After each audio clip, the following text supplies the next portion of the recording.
দর্শক জমে উঠেছে ত্রয়োদশ জাতীয় সংসদ নির্বাচন। আলোচনার ঝড় উঠছে চায়ের কাপে। সেই তর্ক বিতর্ক আলোচনার সমালোচনা তুলে আনতেই আমাদের এবারের আয়োজন হ্যাপি কাপ প্রেজেন্টস চায়ের আড্ডায় নির্বাচন।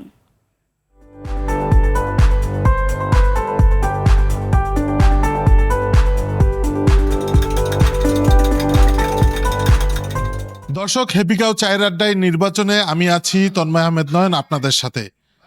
ঘনিয়ে আসছে নির্বাচন, জমে উঠেছে প্রচার প্রচারণা, সেই সাথে আলোচনা ও সমালোচনা। আর তা নিয়ে আজকে আমাদের আড্ডায় আমি আছি লালমিরহাট 1 আসনে। এলো instant milk powder happy cow, যেমন সাশ্রয়ী তেমনি পুষ্টিগুণে ভরপুর। হ্যাপি কাউ, গরুর দুধের স্বাদ সবাই পাক।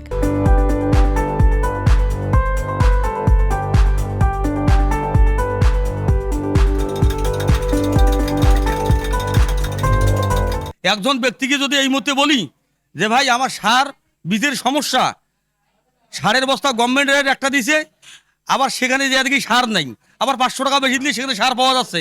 তো অতএব তাড়াতাড়ি যদি দয়া করে নির্বাচনটা হতো, তাহলে হয়তো আমরা কৃষক কারো না কারো পাশে যা দাঁড়াইতে পারতাম, আমাদের ভালো মন্দ আবেগগুলো তাদেরকে বলতে পারতাম। তরুণ ভোটাররা তারা তাদের যোগ্য প্রার্থীকে ভোট দেবে, যারা সমাজের বেকারত্ব, মাদক, অন্যান্য অন্যায় অপকর্ম দূর করবে, পাশাপাশি উন্নয়ন করবে।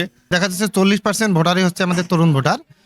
আমরা এই নির্বাচনে তরুণ ভোটারদেরকে সুইং ভোটার বলতে পারি।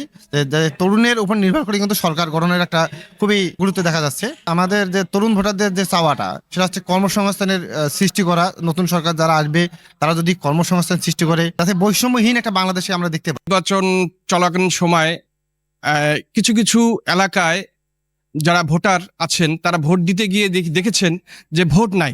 এই দেখার পরিপ্রেক্ষিতে অনেকেই ভোট দিতে যায়নি।